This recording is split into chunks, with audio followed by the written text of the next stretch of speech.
Hey. Look at your boys, dude. Look at where we are, everybody. My face looks chapped. Well, all right, we're going to get into that. Cold as hell today. Chapped ass face for Chris. We are at Wolverine State Brewing Company, as we said we would be. It's a big crowd. There's a lot of people here, both in the back room, in the Gula Gula room where we are, and out front. A couple players, families are in here. I don't know if there's any players in here today. That's to be determined. TBD. We've got a little section in the corner right here. Obviously, the lighting's a little weird. My dad being annoying as hell already. I wish he would stop doing that. That's why I'm glad we're facing this way and not the other way. But we can see it in the screen. But no, well, dude, 11-0 is 11-0, is it not? Oh, 11-0 is 11-0, and look at before we get into it, I just want to say. I'm sure they're going to come up. Before we get into it, I just want to say that I know that the game didn't go the way that a lot of people thought it was going to go, hoped it would go. Correct. Obviously, Michigan got some issues that are apparent, but I will say this. The Michigan Wolverines are 11-0 heading into Columbus, and if you had given that scenario to any Michigan football fan heading into the 2022 season, every single one of us would have taken it. I get it was a shitty game. I get that. Look, all teams. Look at what's going on with Ohio State right now. Are they dumb at halftime? Yes, they are. It happens. But it shows Michigan is resilient. They can take some punches. They can tough it out through a tough game. And at the end of the day, just like I put on the social media page, all that matters is the W. Well, to Chris's point, dude, I mean, if at the beginning of the year you said, all right, Michigan could be 11-0 going into Columbus, would you take it? Every single Michigan fan everywhere would say yes, but the point you get the question out of your mouth. They're not going to say, well, how they look against Illinois. Exactly. Well, did they have any sweepers? I mean, were there any close ones that shouldn't have been close? That doesn't matter. Watching it mattered while watching it. I'm not saying that. Chris and I are critical. We need to be critical, and there was plenty to be critical of in that game. But at the end of the day, they did get a win. They hit some passes when they need to. They got into field goal range. They let the I don't have the bucket. They let the sledgehammer win it. Somebody out here is saying that the audio is terrible. Well, if you're talking about there just being a lot of background noise, that's pretty much what it's going to be. Hold on. Is it better if I'm talking directly into the microphone like this? Does that help? We do have a lot of ambient noise behind us. It might not be possible to do that. No, I mean, if they're saying it's the mic, so it sounds like. All right, let me mess with something. Give me a minute, everybody.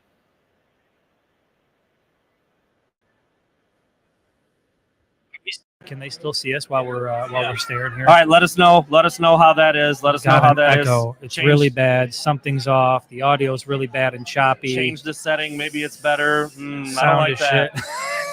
I don't like that. Now they're saying there they go. There you go. Okay. That's good. Are we better? We're great now? Okay. There's two different roadcasters that we've used, and I didn't know which one was which. So we're better. We're back.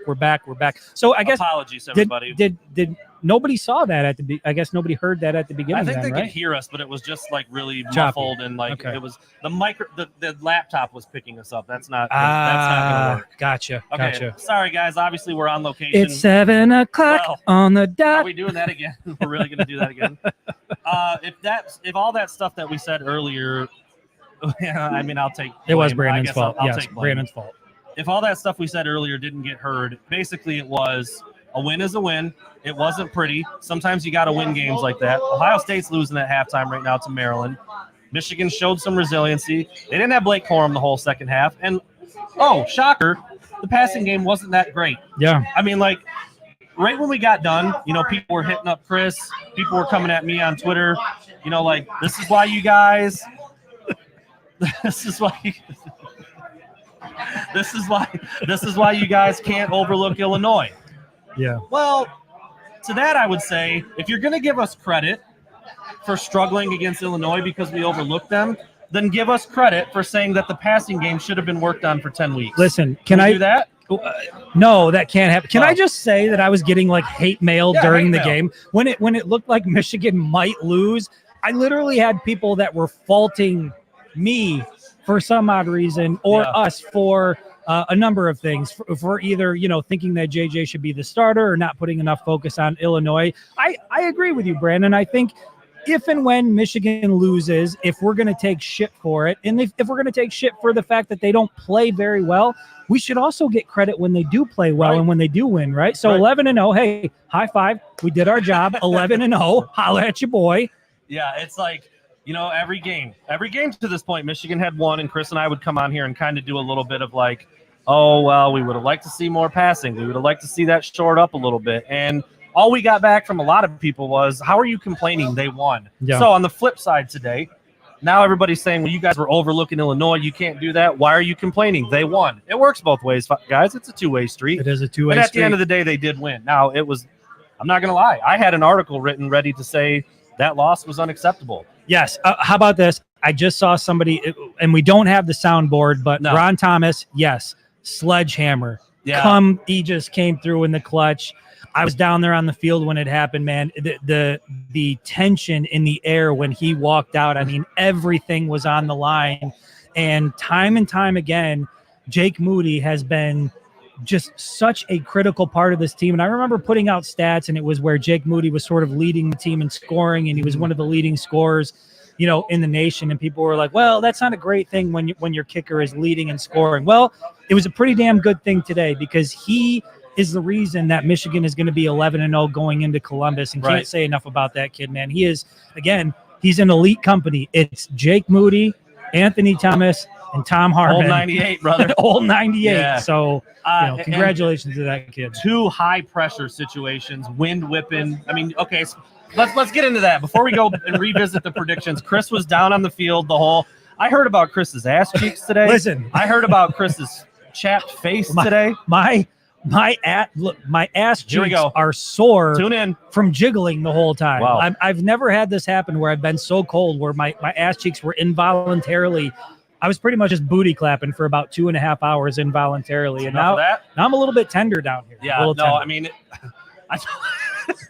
I told Chris, I'm like, you know what, man? I had to put my coat on in the press box. It got a little breezy. Guy. It got a little drafty up there. Yeah, I got a little drafty down on the field. A little drafty, but obviously, I mean, Chris said this, and look, J.J. McCarthy missed too many throws today, and his receivers dropped too many balls today. That was a problem today. But Chris did say, dude, I had gloves on, hand warmers. All you were trying to do was keep your hands warm, and you couldn't do it. There's no doubt. Yeah, I mean, and we talked about this last night. Not making excuses, but it was tough down there. It was. Not making excuses, but I did think weather would play a factor, and I think it did play a factor in today's game. I mean, it is hard to throw the ball and be efficient through the air when it's that cold out. And like I said, I'm not an athlete by any means, but there wasn't a part of my body that could stay warm. And I had hand warmers in my shit. You know what I mean? So it's actually supposed to be like 20 degrees warmer next weekend. So somebody said it's getting colder. Well, not against Ohio State, but maybe some weather moving in. We'll continue to monitor that situation as the week progresses. But what we wanted to do was go back and look at some of these predictions. A couple of them ended up being way off. I mean, the first one we're going to talk about, I thought there would be plenty of running to go around, lots of rushing touchdowns, but when Michigan only scores 19 points and Jake Moody's banging through 3 field goals, like, not a lot to go around. Yeah. I thought Blake Corum would score a touchdown. He did before he got injured or late in the first half. That's easy money. Thought Donovan Edwards would score. Well, he didn't play. Did not play. Didn't dress. And I thought J.J. McCarthy might get in the end zone, and he was pretty much neutralized as a runner today. Could not get it. Yeah. I don't know if you had the stats pulled up still, Chris. You had them a minute ago. Yeah, I had it here. I'll pull it up. Through the air, he found a little bit of success down the stretch. He threw for over 200 yards. Seven carries for 18 yards. Yeah, I don't know if he took a sack, if that's adjusted. Anyway. I don't believe he did take a sack. Bottom line, back to those 3 rushing touchdowns that I thought they would get, it didn't happen. And it was, I mean, give Illinois credit, man. They played hard today. They wanted that game. They were in the lead most of the way. Michigan had, and then you lose Blake Corum, and the whole dynamic of the rushing attack was thrown off. No and doubt. Donovan Edwards didn't play, so obviously he wasn't going to get one anyway. Well, let me ask you a question. I love that Michigan is 11-0, and I've said it multiple times on the show that I have embraced the style of play. Yeah. But we also spent the first 4 or 5, maybe even 6 weeks of the season saying, hey, the running game looks great. You got to get the passing game up and running. You've got to figure out a way to make it work. At this point in time, and after what you saw today, were we right? Was there validity to what we were saying? Because from my perspective down on the field, that passing game, is a huge liability. Yeah, it's a big time liability. And for as much as we want to talk about Ohio State being a one-dimensional team when they're faced with elements or whatever the case may be, it felt very much like Michigan was a one-dimensional team today. And when the running game wasn't working, I get it. Listen, JJ made some big plays down the stretch on fourth down, ice in his veins, had to go out, had to make a throw. Roman Wilson made a great catch. They were moving the ball, but still that passing game just leaves a lot to be desired. And I feel like at this point, it kind of is what it is. There's not really enough time to improve upon it. I don't know how much more you can do between now and next week. I mean, it's, the deep ball into double coverage for Andrell Anthony was catchable. I mean, he that broke my heart. Completely catchable, and it looked like he's never tried it before. Yeah. I mean, it's cold out. It is windy. Like, he's trying to make a play. They were thrown off by the no call on the offsides. Like, there were some things working against them that way, but, like, dude, when you don't rep it and it just doesn't happen in the game, it's hard to just turn it on in that situation when it's that cold out, when it's that windy out. And, like, Andrell looked like he never went up for a jump ball before. And like, so those are the things we've been talking about all year long, and it almost bit him in the ass today because Blake Corum dinged up his left knee, and now you don't have one of the best running backs in the country to lean on for 4 quarters. Well, and they didn't have an answer. And it goes back to, the press conference. I don't know if it was this past Monday, but Jim Harbaugh was asked about that, and he specifically said, like, look, when something's working, my philosophy is you keep going to it, and you keep going to it. But the problem is what happens when it stops working? Yeah, exactly. What happens when it stops working like it did today, or you lose Blake Corum, and then you've got to switch and you've got to try to rely on J.J. McCarthy in the passing game. And we saw what happens is that there's not a lot there. There's not a lot that they can turn to. And so to me, that is a concern going into Columbus. And even if they make it through Ohio State, at some point, you've got to start connecting on those passes. And look at, I want to make clear that is not all on J.J. McCarthy. His wide receivers also need to catch the ball. There were drops. And to me, the fact that it's partially McCarthy and partially the wide receivers speaks to the fact that they're just not used to doing it on Saturdays enough, and that's the problem. Yeah, Chris Hamill with a long comment, but it's I've thought this from the beginning, and Michigan is 11-0, but they almost weren't. I mean, it was real close today in the team that they were supposed to beat by 3 touchdowns.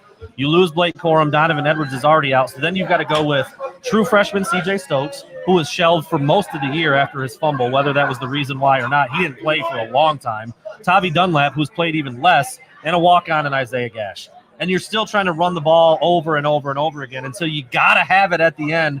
They converted a couple 4th downs, and thank the kicking gods that you've got a Jake Moody on your team to make 2 field goals and get a win. But, like, it's what you just said. When that running game stopped working, they were in a world of trouble for a while. Yeah, and I know that there were a lot of people, because part of the hate mail I was getting was relating to J.J. McCarthy, which to me is strange and weird in its own right. Whatever. Yes, JJ was 18 of 34, not the most efficient day. He did go up over 200 yards, which, again, isn't all that impressive. But down the stretch, there were multiple 4th down plays where J.J. McCarthy had to make a play. A wide receiver had to make a play, and they did. And I think we can't overlook the fact that when Michigan absolutely needed it, those guys came through.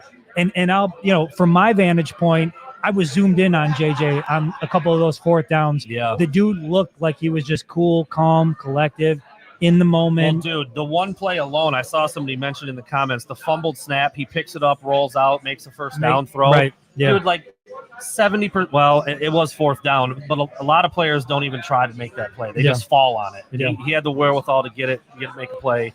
So I think, the bottom line is, look, it didn't look the way we all thought it would look. It didn't look the way we all hoped it would look. But at the end of the day, sometimes you have to win ugly.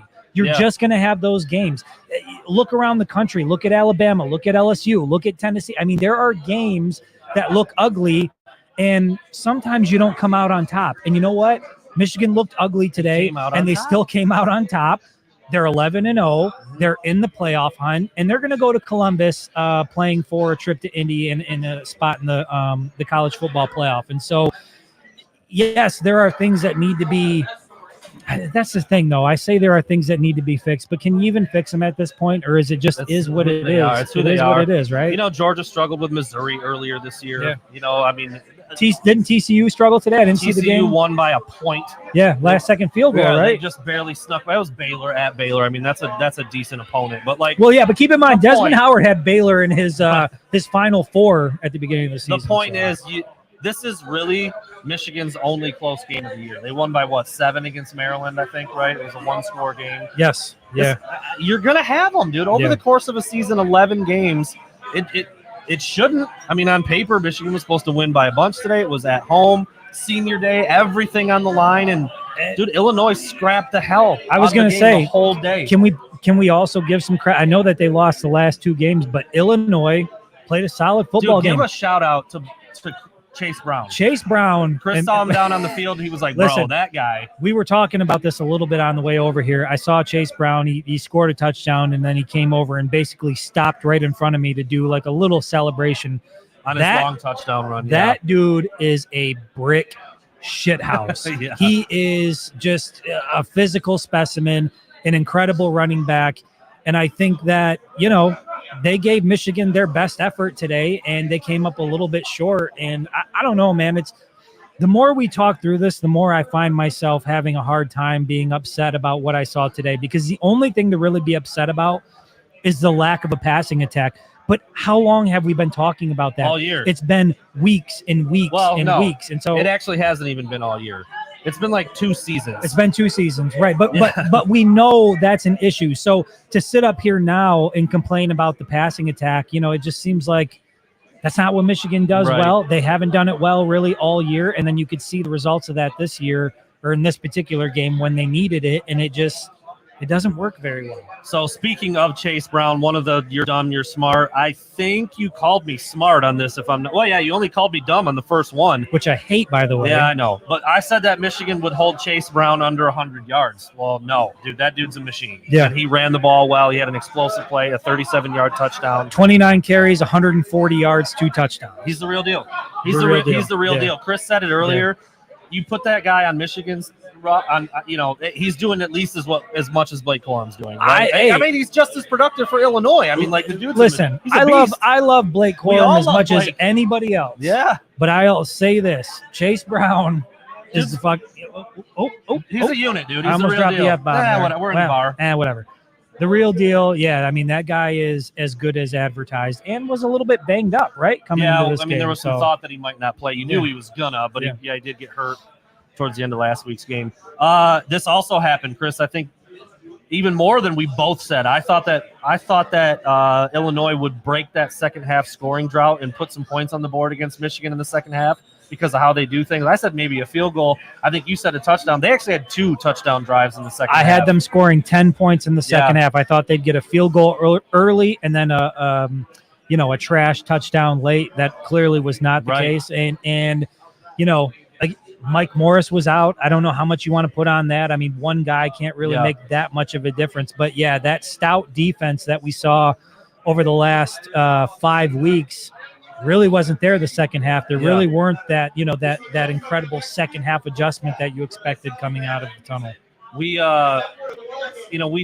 don't talk about injuries a lot, but it's different when you see it like out on – Mike Morris is hurt, man. Mike Morris is hurt. He's dinged bad, dude. He was jogging out at halftime. He could barely get up a jog. I know you said you saw him after the game. Saw him running through the tunnel, and he's limping. He's not visibly limping. Not 100%. Blake Corum obviously tried to give it a go. He played 3 snaps, I believe, in the second half.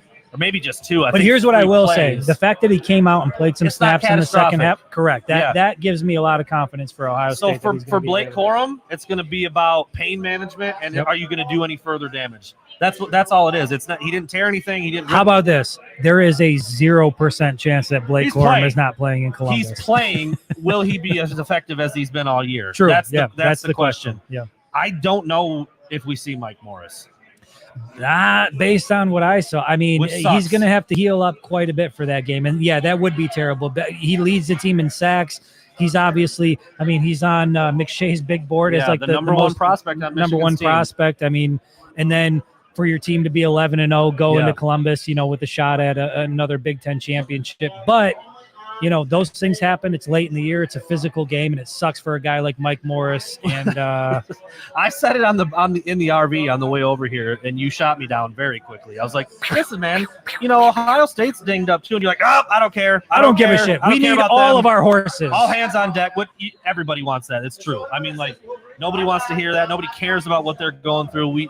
Every Michigan fan wants number 90 out there, wants number 2 out there, wants number 3 out there. AJ Henning was out today. Didn't even realize that throughout the week that he was going to be dinged. He didn't even realize didn't play. Ronnie Bell returned punts. AJ Henning was not in his normal uniform. Also, Trevor Keegan did not play. I mean, so like Michigan was Donovan Edwards. The Michigan was dealing with some stuff today. There's no doubt about it. I would guess it's going to be as close to all hands on deck next week as possible. But Mike Morris was in uniform and didn't play.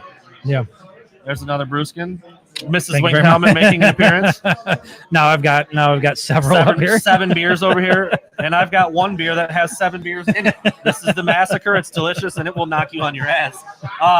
But yeah, Mike Morris was in uniform, didn't play. Luke Schoonmaker was in uniform, did not play. Yeah. Trevor Keegan didn't dress.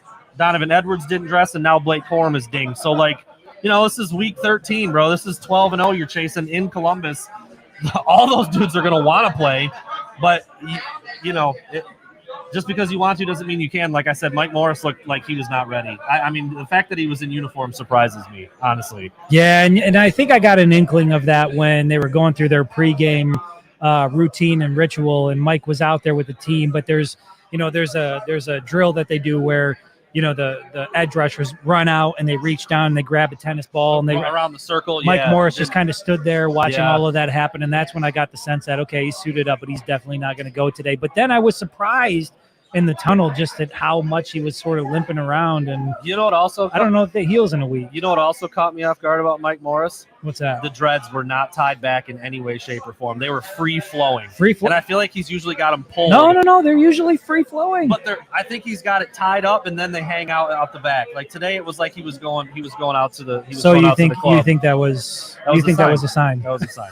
Well, clearly he didn't play, so I'm doing a hindsight prediction. I don't know a lot. I don't know a lot about hair, so those little subtleties are kind of lost. You're the dread guy. I am the dread guy. Well, all right.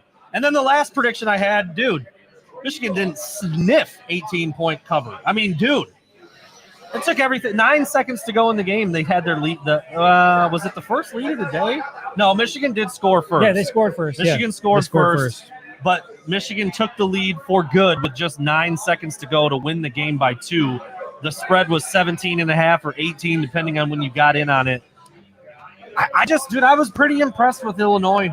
I mean, that's like as unimpressive as some things were about Michigan's passing game and JJ missing throws and some guys making drops.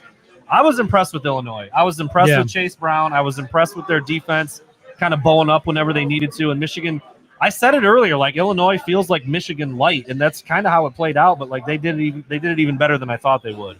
Yeah, I think there's a lot to that, man. It's like there's Ron Thomas. It was like Michigan versus Michigan today. It was, dude. That's what it felt like. Yeah, and it's easy to want to like say, well, why didn't Michigan do this or why couldn't Michigan do this? And sometimes the other team just shows up and plays well. Yep. And it's a good game. And it comes down to the wire, and it's a matter of who's going to do the right things at the right time to win it. And guess who did? Michigan.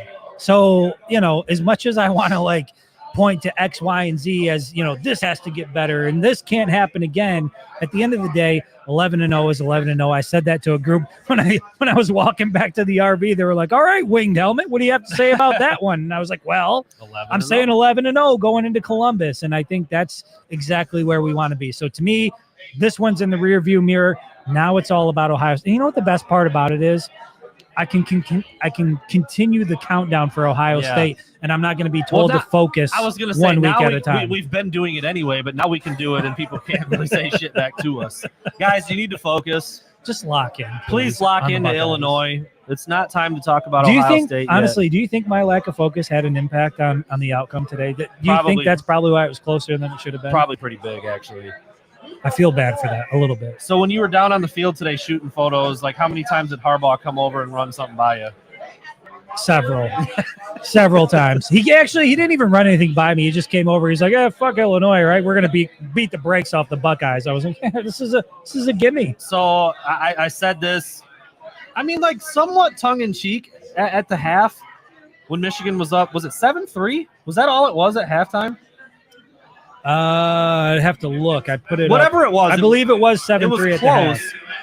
It was close. 7-3 at the half. Okay, yes. yeah, 7-3 at halftime. I said, all right, so I guess Michigan wins this game like 38-3, right? Because and people were like, right. What are you smoking? I'm like, Second I'm half smoking the adjustments. exact same thing I've been smoking for 5 weeks. That's what they did. Now, Blake Corum dinged. I get it. That does make it a little different. Yeah. That doesn't change the defense not giving up any points for the last month. I was going to say 117-3 in the second half of the last Blake 5. Corum. That will give you a lot of confidence. Correct. Love Blake to death. That's not all. What Blake did it Corum. look like going into the half against Rutgers? It was 17-14, Michigan trailing, and then what did it look like at the end? Michigan beat the shit out of it. Tied with Indiana at halftime. Very close game against Michigan State at halftime. So Screonk in the house. I don't have my money sound, but we do love you. You know what it is. Yeah, we all needed a drink after that one. Beat Ohio. You can yes, say, sir. Okay, blank name on YouTube, Colston Loveland. He's the best freshman tight end in the country. I'll say it. Dude's a unit, dude. Yeah. He's going to be special, man. It was, it hit me over the summer when we saw him at the Army National Guard event. Walking, and dude, he had the flat top, he had the mustache. It looked like he was part of the Army already. Get over here, what Nate. up, Nate? You want to get in on this? Get over here, Nate. Just put your head between us for a minute. Just put your head in here. This is Nate. This is the dude that makes it all happen for us. We are very appreciative. Hello. Talk about why this place kicks so much ass. Staff, food, beer, winged helmet. What else is there to say? What else is there to say? And look at I've even wearing the Sparty is wearing a Michigan jacket. Only for you guys. So donate to Wing Helmet. There you go. Love Yeah, you come guys. if you're not here right now, come to Wolverine State Brewing Company. They've got the silent auction stuff up in the main area. We're in the back room right now, but you cannot beat this place. Nate's leaving now, which is unfortunate because he's the man, but he's not lying, dude. You come in for the beer, the food, the environment, the atmosphere, the staff, and your boys are here right now. We're going to be here for a little bit. And he's not, I'm telling you, he is not lying when he says the staff. The staff here, every time we come in, anything we need, they take care of us. It's just, I love being here. Nate got out of here before someone threw up the tuck coming. They lost to Indiana today in double overtime, by the way. Let's talk about Michigan State for a minute, Chris. Would you like to? Spartan. We don't have the drop. I just want to hit so many buttons. I don't Dude, have any. What is Spartan Dog rapping about these days? I think can you rap about being like forward? I told you this before, dude. He's pulling double time at the Payless, dude. He can't get out there. I'm sorry if anybody works at Payless. That's mean. Well, but before we get out of here, dude, we're coming up on 30 minutes. We both have some food coming. We got a couple beers flowing a little bit. We've got some people here that we'd like to talk with. Heading into this game with Ohio State, dude. First of all, we're going to be there with bells on. Oh God. I've been covering Michigan football in some form or fashion for this is my 8th year. I've never been to the shoe. I've never been to that stadium. When I was covering recruiting, it wasn't really part of my job description. And then I don't know. I never went. It's around Thanksgiving. I would just stay home. Yep. We're going. We are going. And I've been told it's like, they shoot the fireworks. You hate Ohio State, but you love being there. That's kind of what I was told. Yeah, I mean, that's where I'm at. Like, obviously, I hate the Buckeyes, but I'd be lying if I said there's not even a portion. It's all of my body fiber and being. I cannot wait to get to Columbus, to walk into that stadium, to see the winged helmet, run out there, to see the Wolverines there, 11-0 versus assuming the Buckeyes can handle business. Listen. I mean, we'll see how that score ends up. But Turtles. Listen, we talked about this last night on the show. I want Ohio State to win. I don't want any luster taken off this game. I want both teams to go into this game undefeated. And I will just say, from a personal standpoint, you talk about what an honor it is to be able to cover a team like Michigan that is in the playoff hunt and that is having this kind of success. And the fact that we get to go to the Horseshoe, you're going to be up in the press box. I'm going to be down on the field taking pictures. I mean, it is literally just a continuation of a dream come true, and I am beyond grateful for it, and could not be more excited about the game coming up this next weekend. Apparently, Ohio State has the lead now, 20-13 per Matt Kirby. There we go. You know, all right. this is like what Ohio State does. They kind of play with their food sometimes. They were doing it against, what game was that we were watching in the RV? It was Ohio State. It was Ohio State, and it was close like most of the game.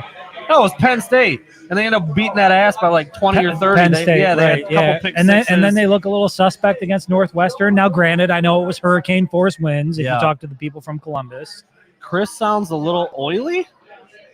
Sounds a little oily. Oily. Is oily a good thing from D Brown? Oiled up? I don't know. I don't know what that means. He could use some oil on his burnt red skin, I think. That's I'm chapped. I was, the wind chill out there was it was treacherous. Chris looks like he spent the afternoon on a black diamond in Vail. He was just, what were you doing this weekend, dude? Just shooting a football game. Just going down the hills. Good Lord.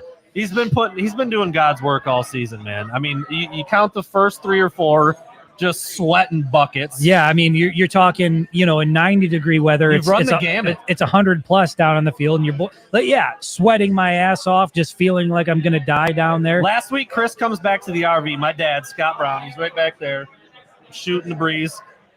My dad's like, you should have seen Chris, man. He looked like a drowned rat when he got back here. I mean, like, so you were dying of heat stroke. They wouldn't give you water. They wouldn't give me water. You were drowning like a rat in a bucket being caught on the farm. Yes. Soaked to the bone. Today you were booty clapping. You were so booty cold. Clapping. I mean, what's left? I mean, there's really nothing left, man. I just got to keep it together. One more game, and then I think the rest of these are going to be in warm climate or indoors. So I just got to make it through one more. But honestly, I swear on everything. It's from the heat to the cold. It has just been an incredible experience being able to be down there and shoot. Shoot almost. The only game we missed was Rutgers, and there's a part of me that hates that a little bit. D Brown took your red face as you were about 7 or 8 beers deep already. Oh no! That's no. I'm just wind burnt over here. I'm chapped. I was air burnt, cold burn. Yeah, no, I was down in the mix today. He's a couple deep, but that's not what the red face is. No. for. I'm a beer and a half deep. Yeah. That's definitely not what the red face. All right. That is wind burn. Thank you for clearing that up, D Brown. It's all good, all in good fun. But dude, we're so excited. Should we break the news? Okay, well, here's the thing. I don't know that. Listen, let me say this. Here's where we're at. We desperately want to take I need Rosie. Sarah McLaughlin now. No, you don't, because it'll cut us out. I'm saying we don't have it. We don't have it. Yeah. We desperately want to take Rosie down to Columbus. Let me just put that out there. But so far, the folks in Columbus are not being very helpful. Shocker. In terms of us being able to get down there. Pregnant? No, I'm not pregnant. Not yet anyway. Not being very helpful in terms of giving us a spot that we would be able to park in. Now, I was able to find an area that is 2.5 miles away from the stadium. But 2.5 miles away from the stadium might as well be 50 miles away from the stadium on game day. And so, look, I'll put it out there. I'll put the bat signal. If you're one of the fans, if you're down in Columbus, if you've got an inside connection, if there's a place that you can fit a 30-foot RV, let us know. We will happily bring Rosie down. But if nothing changes, somebody throw out the bat signal for your boys. I was going to say that's what we're looking for right now. If nothing changes, it'll just be us coming down in a vehicle. And listen, if you're a Michigan fans and you're tailgating out there, we'd be happy to come join your tailgate, hang out, do whatever. But as of now, we don't have a spot for Rosie that is within an acceptable radius out there. So we're calling on all of our Michigan fans down in the state of Ohio. Put out the bat signal. Try to come through for your boys. If you can get us a spot, we will be down there with Rosie. If you can. So CJ Frazier asked a very legitimate question. So my dad usually comes to all the games. And Chantel has come to a lot. They kind of hold it down at the RV. They deal with the fans that are coming in. But we don't have a CJ Frazier. We don't have like a dude with a badge. Yeah. God, I handcuffs. really wish I would have grabbed that CJ Frazier trading card from the RV. Damn it. But that's part of it. Chris and I talked. We're like, look, man, if we go down there and we set up in this RV lot, it's going to be a lot of Buckeyes and you and me sitting in the RV like, what are we doing? Well, basically, that's what it is. It's a campground that's 2.5. Yes. Sports Illustrated should help secure a spot, No. but guess what? They're not going to. So it's pretty much on your boys here to figure it out. And it's not so much. Listen, we would fork out whatever the amount is, assuming it was, reasonable. It's not really about that. It's not about the money. Okay, because It's about proximity. Because we got to drive it, which is not as easy as driving a car. Sure. It does cost money to park it. It does cost money to fill it up.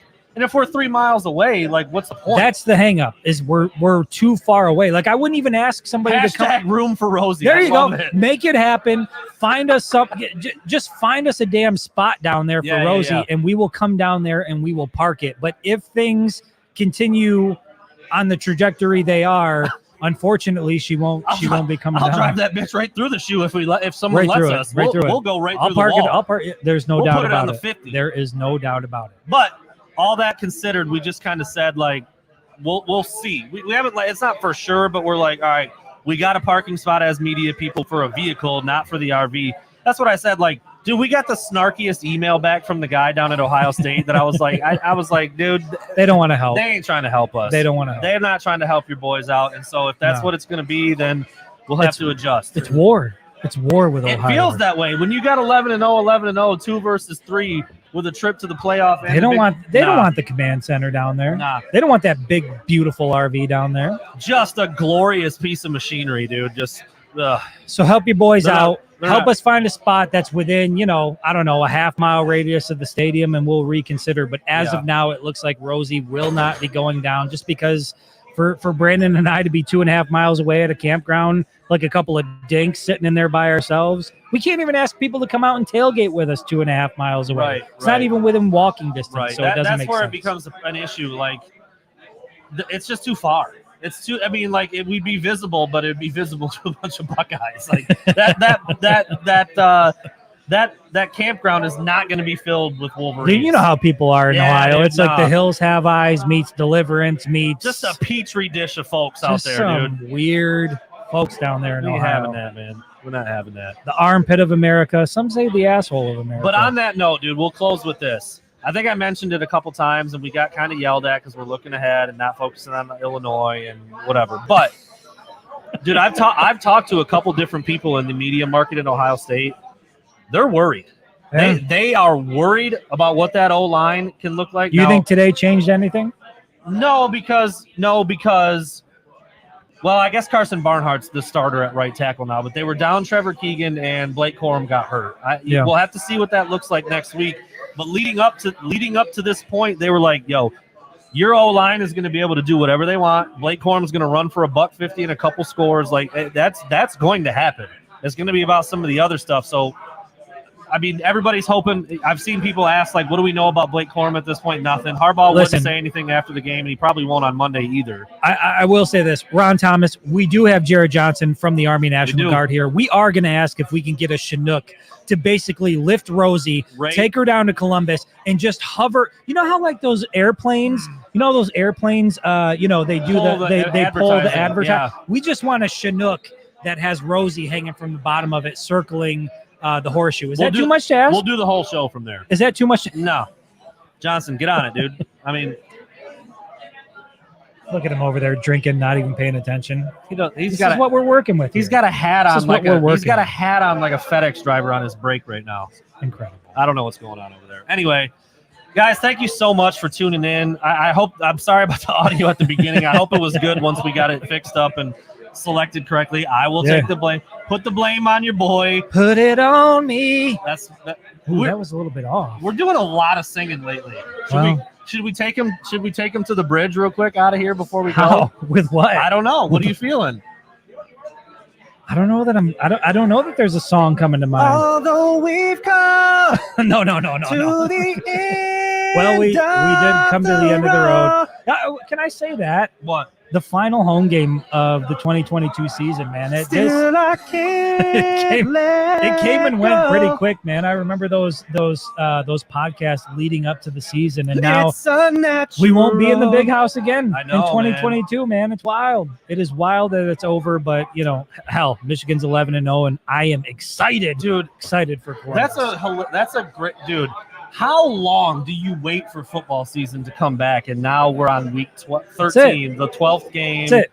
We're done at the big house. We're done at the big house. We're done at the big house. That's sad. That's when look at us hemorrhaging viewers, just hemorrhaging. We're steady. You belong to me. Thank you, Brad. Yeah, I belong to you. Yabi. All right. Huh? I thought you said a I yabi. said thank you, Brad. Oh, Brad Volen. Voyen, maybe if you pronounce the L's as a Y, maybe you're of Hispanic fancy descent. it I up don't a know. little bit. Anyway, Whatever. we're gonna get the hell out of here. We're supposed to have food coming. We do. There's food that's been over there, and it's probably freezing cold. Oh, by it's now. in. You've got the pulled brisket I on the went with mac and brisket cheese. on I got the- the pulled pork mac and cheese down here. Let your boy get it. Let the bear get his paws on it real We got to quick. get some carbs. All right, everybody. We'll be calories. back on Monday night. We'll talk. I mean, it's Ohio week, bro. It's here. Yeah, It's here. lock in, So- focus. We will be locked in this week, actually. Yeah, we'll be prepared.